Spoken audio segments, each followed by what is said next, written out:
kaitan kehidupan kami orang Papua di Kota Kupang.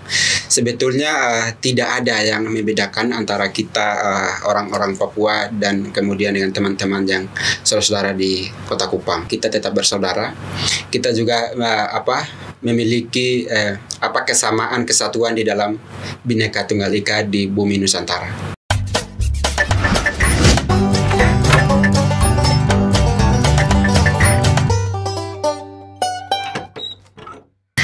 Hai teman-teman Kompak, selamat datang. Kembali lagi kita hadir di podcastnya Kompak. Hari ini kita kedatangan tamu spesial yang diterbangkan langsung dari tanah Papua. Ada teman saya di sebelah saya ini, namanya Kak Dotin. Datang dan kita terbangkan langsung dari Papua untuk datang hadir di podcastnya Kompak. Hai Kak Dotin. Halo. Apa kabar hari ini? Saya kabar baik-baik. Luar biasa. Kak Dotin, kita di sini ini markas Kompak, ini studionya Kompak. Kak Dotin, ini tuh studio yang biasa kita pakai untuk podcast. Mungkin kakak biasa dengan nonton podcastnya Kompak dengan orang pembicara-pembicara yang keren-keren. Dan kakak salah satu pembicara yang keren hari ini kami undang di podcast Kompak. Kak Dotin,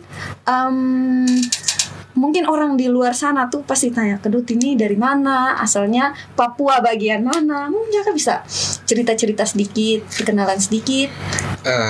Terima kasih untuk kesempatan yang telah diberikan. Saya perkenalkan terlebih dahulu, Dotin Jikwa. Sementara kuliah pada Fakultas Hukum Universitas Kristen Artawacana. Saya sebetulnya adalah memang dari Papua, tapi Kabupaten Lanijaya.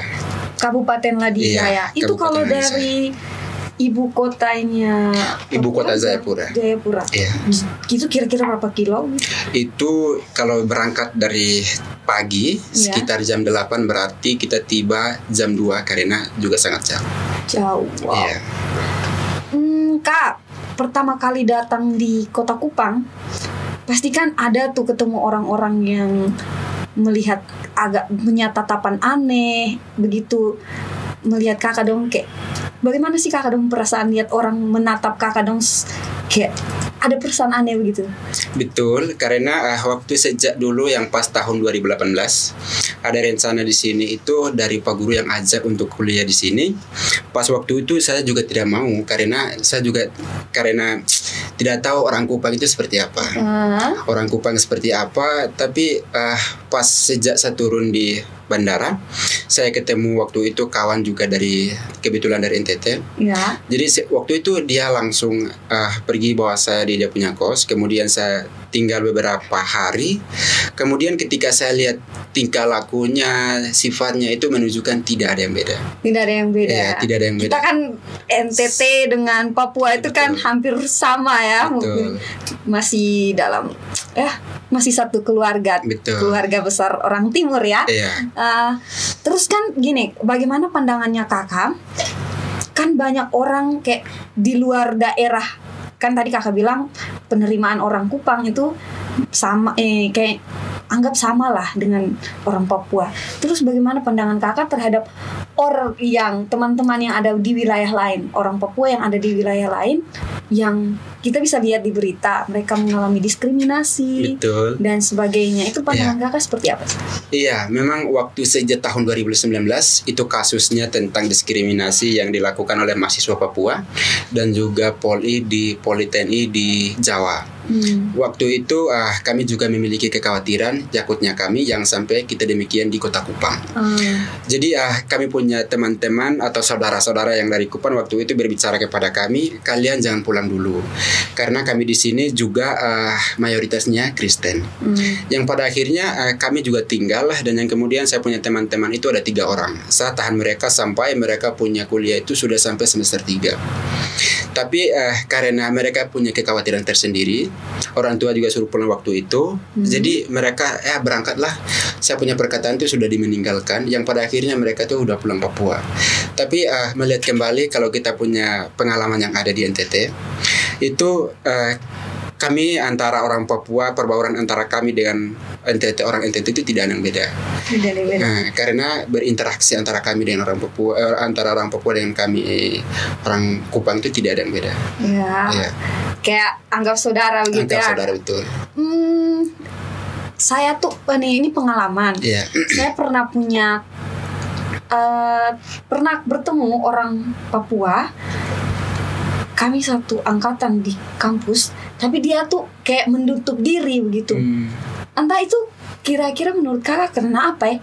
Ini sampai ada teman mereka kayak menutup diri dari kami orang kawan kelas begitu. Iya, memang kami orang Papua, badannya besar, badannya memang besar, tapi kami itu orangnya lembut. Juga kalau orang kita juga sebagai orang Papua itu mau berdiri di depan orang, itu juga kami memiliki kekhawatiran atau takut. Jadi takut mau berbicara, takut berbaur. Sebenarnya tidak ada yang ini sih, tapi karena memang setiap orang itu berbeda-beda. Oh iya, itu penerimaan dari masing-masing ya. Betul. Tadi kakak saya sedikit penasaran dengan yang kakak ada pakai nih. Itu dia nama apa ya? Oh iya, ini dia punya nama noken. Noken. Iya. Ini terbuat dari apa? Ini terbuat dari kulit kayu. Kulit kayu. Betul. Boleh saya pegang? Boleh.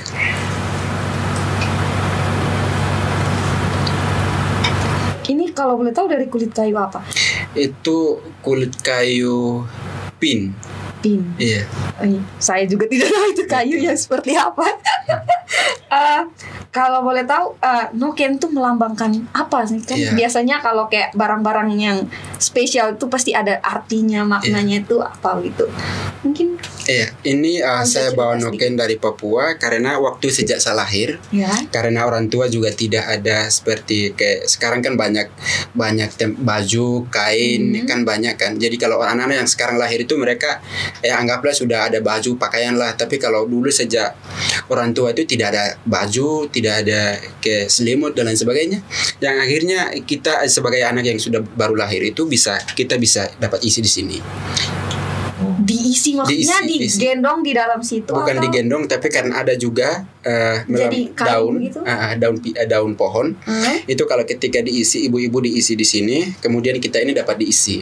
Misalnya kalau kita kayak semacam di jalan atau kita sudah ngantuk tidur, nah akhirnya anaknya itu kan ini kan tidak bisa digendong toh kakak. Jadi waktu itu udah kalau katong sudah di tengah jalan, katong sudah kayak ngantuk udah isi di tas. Yang akhirnya saya bisa bawa sampai sekarang.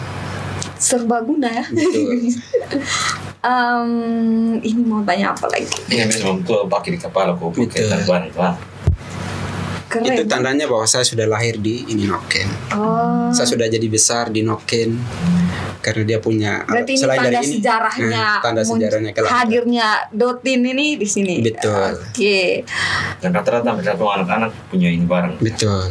Semua anak Papua rata-rata punya. Keren sekali. Itu kalau selain dibuat dari kulit kayu, biasa buat benang mungkin? Ada juga, tapi itu dari karung. Karung itu ibu-ibu yang di sana sebagai orang tua dong.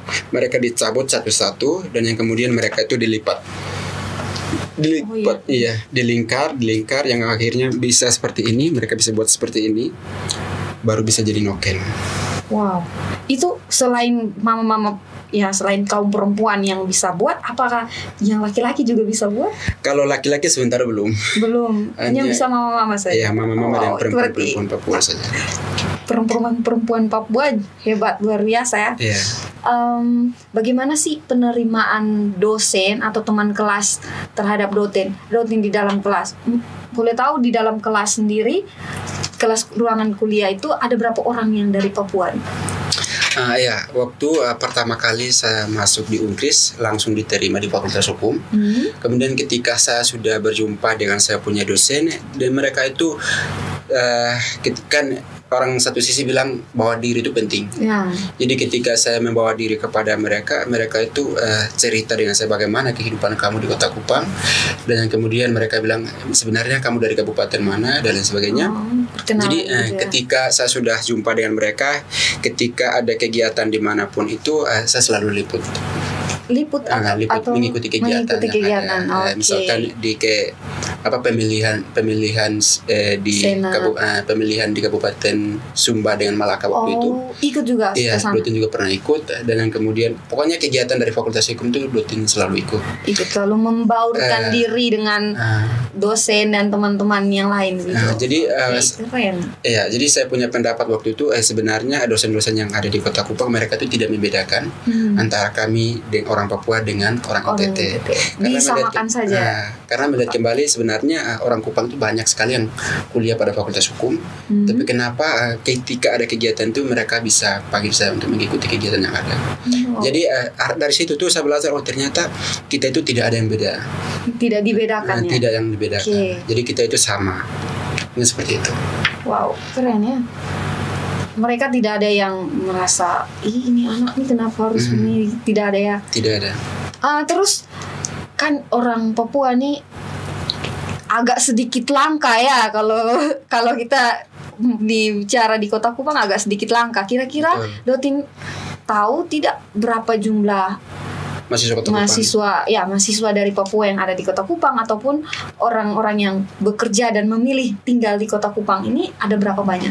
Ya, jadi di Papua itu ada 2 provinsi, ada Provinsi Papua dan Papua Barat. Jadi di sini juga mahasiswa bukan hanya dari Provinsi Papua, tetapi juga ada juga dari Provinsi Papua Barat. Jadi di sini yang kuliah di Staken, kampus Staken, Undana dan Unkris itu sudah sampai 300 lebih. 300 itu mahasiswa. Itu mahasiswa. Kalau yang kerja mungkin? Kalau kerja yang sudah telah menjadi domisili di sini itu ada sekitar, kalau yang pendeta ada 2 orang. Pendeta 2 orang. Pendeta 2 orang, kemudian yang sudah kerja di sini itu ada yang tentara, ada yang polisi. Jadi sekitar 13 lah. 13. Iya. Oke, banyak ya. Banyak. Tapi masih jarang dilihat juga. Karena ketutupan sama kita orang NTT sendiri. Jadi kalau ada kasus kayak macam pencemaran nama baik, itu baru saya pernah jumpa dengan mereka untuk diskusi. Apakah ini harus bagaimana kita orang Papua seperti yang menyatakan bahwa kehormatan nama baik ini sebenarnya tidak baik. Jadi ketika kayak semacam ada orang yang kayak bilang orang Papua kau hitam, orang Papua kau kritik, orang Papua kayak gini. Nah, seperti itu yang saya dapat informasinya dari kawan atau teman-teman.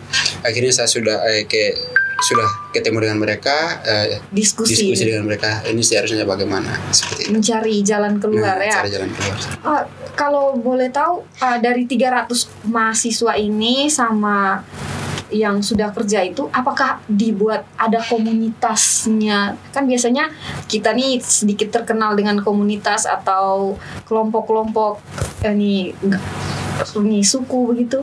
Apakah ada orang Papua buat bentuk kayak komunitas begitu atau organisasi Papua gitu?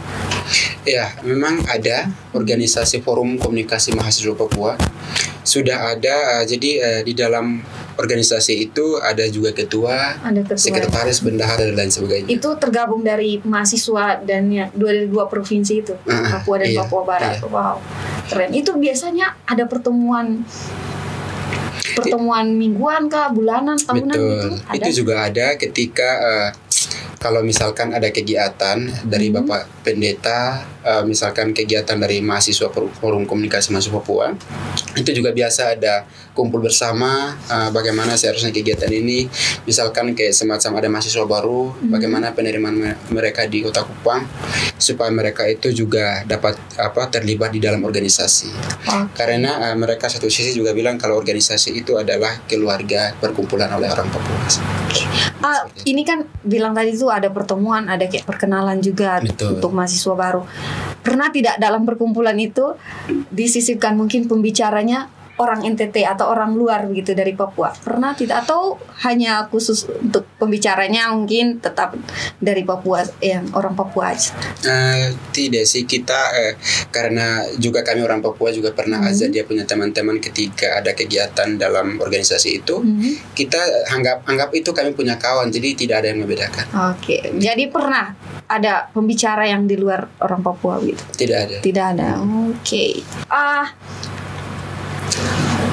Teman, kan tadi Kak Dotin bilang penerimaan di Kota Kupang itu luar biasa, baik, menganggap kakak tuh sama. mau pesan dan kesan apa sih yang mau ditinggalkan untuk para penonton setiap podcastnya Kompak? Ya, terima kasih. Waktu yang terakhir yang saya menekankan di sini adalah kaitan kehidupan kami orang Papua di Kota Kupang. Sebetulnya tidak ada yang membedakan antara kita orang-orang Papua dan kemudian dengan teman-teman yang saudara-saudara di Kota Kupang. Jadi harapan dari saya terakhir adalah kita tetap bersaudara. Kita juga memiliki kesamaan kesatuan di dalam Bhinneka Tunggal Ika di bumi Nusantara. Nah, kita stop NKRI ya. Iya. Oke, teman-teman, orang Papua itu juga Indonesia. Mereka sama dengan kita. Jadi teman-teman yang ada di seluruh Indonesia, mau di mana saja, mau di Pulau Jawa, pulau apapun yang ada di Indonesia, harus bisa menerima teman-teman dari Papua. Begitu juga sama seperti mereka bisa menerima kita ketika kita berada di tempat mereka. Jadi jangan diskriminasi, jangan menolak kedatangan mereka, tapi kita ajak mereka sebagai saudara, sebagai manusia yang sama dan sebagai hasil karya Tuhan yang ada di bumi. Mungkin itu saja. Salam toleransi, salam keberagaman, dan salam dari Papua.